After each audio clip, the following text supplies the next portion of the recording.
Welcome back to my YouTube channel. Child marriages Pakistan की tradition, culture और customary practices के अंदर डीपली रूटेड है और सबसे ज़्यादा जो ये ट्रेडिशन और कस्टम फॉलो किया जाता है वो पाकिस्तान के देहात हैं यानी रूरल एरियाज़ हैं। और उसके साथ साथ एक और टर्म जो है वो कॉइन हुई है, दैट इज़ मूनसून ब्राइड्स। उसके ऊपर भी आगे चल के बात करेंगे, लेकिन अभी बात करते हैं चाइल्ड मैरिजेस की। चाइल्ड मैरिज की वजह से जो बच्चे सेम उम्र के होते हैं उनका आप बचपन जो है वो उनसे छीन लेते हो। ना वो अपनी एजुकेशन मुकम्मल कर सकते हैं, ना ही वो अपना बचपन अच्छे तरीके से गुजार सकते हैं, और प्लस इकोनॉमिक प्रेशर के अंडर जो है वो आप उनको ले जाते हो। जिन बेचारी बच्चियों की जो है वो शादियां करवा दी गई हैं, चाइल्ड मैरिजेस जिनकी करवा दी गई हैं, उनके अंदर सबसे ज़्यादा जो है वो डोमेस्टिक वायलेंस के केस रिपोर्ट हुए हैं। यानी एक तो वो अपना बचपन भी अपने हाथ से गंवा देती हैं और दूसरा जो है वो डोमेस्टिक वायलेंस का विक्टिम भी बन जाती हैं। और उसके साथ साथ चाइल्ड मैरिजेस की वजह से हाई रिस्क प्रेगनेंसीज होती हैं, यानी जो बच्ची जो है चाइल्ड बर्थ के बाद वो कुछ ऐसी कॉम्प्लिकेशंस डेवलप कर लेती हैं जिसकी वजह से वो जान से हाथ धो बैठती हैं। और उसके साथ साथ पाकिस्तान ने जो है इसको रोकथाम के लिए जो है वो पाकिस्तान चाइल्ड मैरिज एक्ट जो है वो एग्जिस्ट करता है 1929 का, जो बेसिकली लीगल एज सेट की हुई है कि पाकिस्तान के अंदर 18 साल से कम उम्र के बच्चों की जो है वो शादियां नहीं होनी चाहिए। 2014 के अंदर सिंध ने जो है वो child marriage restraint act implement करवाया, जिसमें जो है वो डिटर्मिन कर दी एज कि 18 साल से कम उम्र बच्चे की या बच्ची की शादी अगर करवाएंगे तो वो कानूनी जुर्म है। और 2017 के अंदर गवर्नमेंट ऑफ पाकिस्तान ने जो है वो एक बड़ा जो है मैसिव क्रैकडाउन किया चाइल्ड मैरिजेस के खिलाफ और कुछ अमेंडमेंट्स की कि उन्होंने कहा कि जी अब हम पीनलाइज करेंगे, यानी हम जो है वो सजाएं देंगे जो लोग इस चीज़ के अंदर या इन प्रैक्टिसेस के अंदर इन्वॉल्व हैं। यूनाइटेड नेशंस पॉपुलेशन फंड ने जो है वो पंजाब हुकूमत के साथ मिल के जो है वो चाइल्ड मैरिज एक्ट ड्राफ्ट जिसका डेवलप किया था, लेकिन वो अभी तक पंजाब के अंदर जो है वो इम्प्लीमेंट नहीं हो सका। रिसेंटली पाकिस्तान की नेशनल असेंबली के अंदर शमीरा फारूकी ने जो है वो एक बिल टेबल किया है, जिस बिल के अंदर जो है वो मिनिमम एज जो 16 साल थी उसको ख़त्म करके 18 साल कर दिया है कि 18 साल से कम उम्र बच्चे या बच्ची की शादी नहीं करवा सकेंगे। और उस कानून के अंदर जो है वो क्रिमिनल पेनल्टीज़ को इंक्रीज़ कर दिया है, यानी वो उन पेरेंट्स के लिए भी क्रिमिनल पेनल्टीज़ जो है उसमें इजाफा कर दिया। और उसके साथ साथ जो चाइल्ड मैरिज निकाह रजिस्ट्रार है या निकाह ख्वाह है, अगर वो बच्चों की शादियां करवाता है या बच्चों की निकाह जो है वो रजिस्टर करवाता है तो उसको भी जो है वो सज़ा दी जाएगी। और उसके साथ साथ अगर कोई एडल्ट मेल छोटी बच्ची के साथ शादी करता हुआ पकड़ा जाता है तो उसको भी सख्त से सख्त सज़ा दी जाएगी। ये एक बहुत बड़ा जो है वो माइलस्टोन है और बहुत अच्छी जो है वो बिल इम्प्लीमेंट करवाया है नेशनल असेंबली के अंदर। लेकिन अगर पूरे पाकिस्तान की बात की जाए तो सिर्फ 2 जगहों के ऊपर ये एक्ट लागू है, एक सिंध और दूसरा इस्लामाबाद। उसके अलावा पूरे पाकिस्तान के अंदर कोई मिनिमम एज जो है वो चाइल्ड मैरिजेस की डिटर्मिन नहीं है। अगर देखा जाए इंटरनेशनली भी तो 18 साल के बाद आपको जो है वो लाइसेंस मिलता है, 18 साल के बाद आपका ID कार्ड बनता है। तो यहाँ पे जो है वो चाइल्ड मैरिजेस का बाकी सूबे जो है वो इस तरह के बिल्स इंप्लीमेंट क्यों नहीं करवा रहे या इस तरह के लॉज जो है वो इंप्लीमेंट क्यों नहीं करवा रहे। एक स्टडी जो है वो यूनाइटेड नेशंस पॉपुलेशन फंड और पॉपुलेशन काउंसिल ने कंडक्ट करवाई और उसके अंदर ये देखा गया कि सिंध में इस कानून के बावजूद, ये जो 2014 का कानून है, इसके बावजूद जो है वो चाइल्ड मैरिजेस के अंदर इजाफा देखा गया है। यानी जो 15 साल से कम उम्र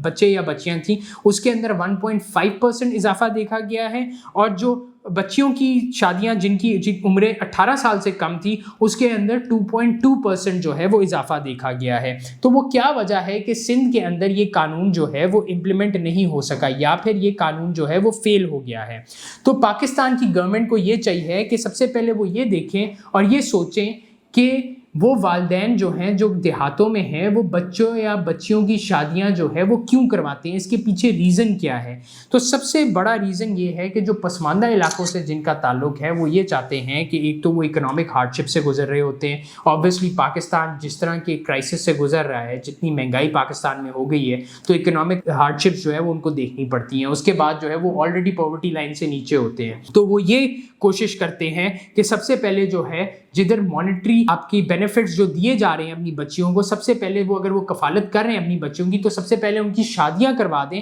تاکہ وہ کسی اور کی کفالت میں آ جائے اور ہمیں کفالت یا ہمیں جو ہے وہ سپورٹ نہ کرنی پڑے. یہ سب سے بڑا ریزن ہے جس کی وجہ سے جو ہے وہ پاکستان کے جو پسماندہ علاقے ہیں ادھر چائلڈ میرجز ہو رہی ہیں. جس طرح شروع میں نے بات کی مانسون برائڈس کی, تو مانسون برائڈس جو ہے وہ ایک ٹرم کوائن ہوئی تھی جو یہ 2022 کا جو سیلاب آیا تھا اس کے اندر, وہ اس وجہ سے کوائن ہوئی تھی کہ جو فیملیز جن کے گھر جو ہیں وہ سیلاب کے اندر بہہ گئے اور جن کا جو ہے وہ کوئی ذرائع معاش نہیں رہا, جو اپنے کھانے کو ڈے ٹو ڈے ایکسپینڈیچر پورے کرنے کو ترستے رہ گئے, انہوں نے کیا کیا, انہوں نے اپنی بچیوں کی شادیاں جو ہے وہ کچھ پیسے لے کے جو ہے وہ دوسرے لوگوں کے ساتھ کروا دی.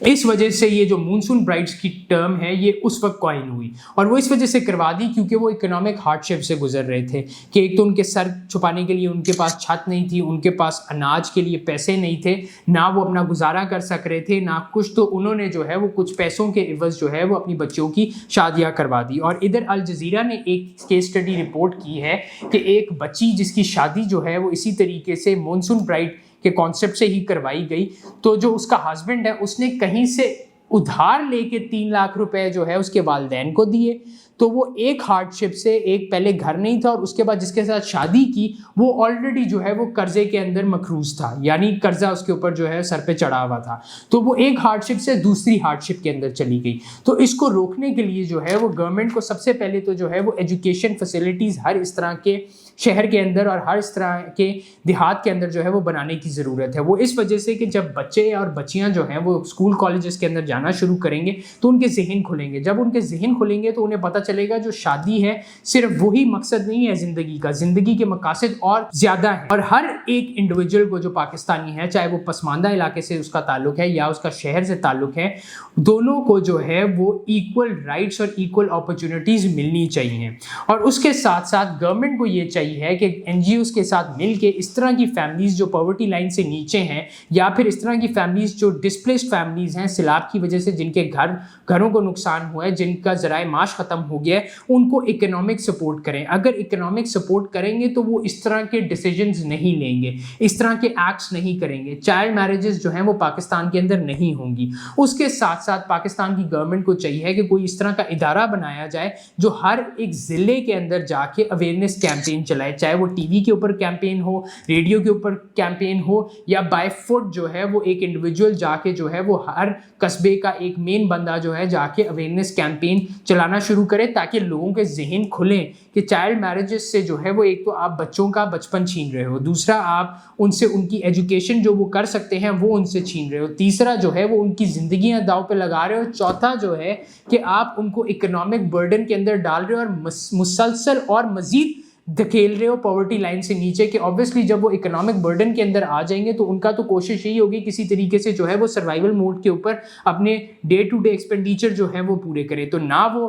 ایلیویٹ ہو سکیں گے سوسائٹی کے اندر, نہ وہ ایجوکیشن مکمل کر سکیں گے, اور وہ ایک کنویں کے مینڈک بن کے رہ جائیں گے. تو گورنمنٹ کو یہ چاہیے کہ وار فوٹنگ کے اوپر جو ہے وہ اقدامات اٹھائے اور اس چیز کی روک تھام کے لیے اویئرنیس کیمپین چلائے. اور اس کے ساتھ ساتھ جو مونسون برائڈ کا کانسیپٹ ہے اس کے اوپر بھی گورنمنٹ کو چاہیے کہ سخت سے سخت ایکشن لے, کہ اگر ڈسپلیسڈ فیملیز ہیں تو ان کو اکنامک فیسلٹیز پرووائڈ کرے, اکنامک سپورٹ پرووائڈ کرے. اور لا انفورسمنٹ ایجنسیز کو بھی جو ہے وہ یہ احکامات جاری کریں کہ اگر چائلڈ میرجز کہیں پہ ہوں تو بائی یوز آف فورس یا بائی یوز آف اویئرنیس جو ہے وہ اس چیز کو روکا جائے. اور پاکستان کی گورنمنٹ کو یہ چاہیے کہ اس کو جو ہے وہ روکنے کے لیے ایک ادارہ قائم کریں اور ایک نیشنل لیول کے اوپر اویئرنیس کیمپین رن کریں. اسی کے ساتھ مجھے دیجیے اجازت, اللہ حافظ.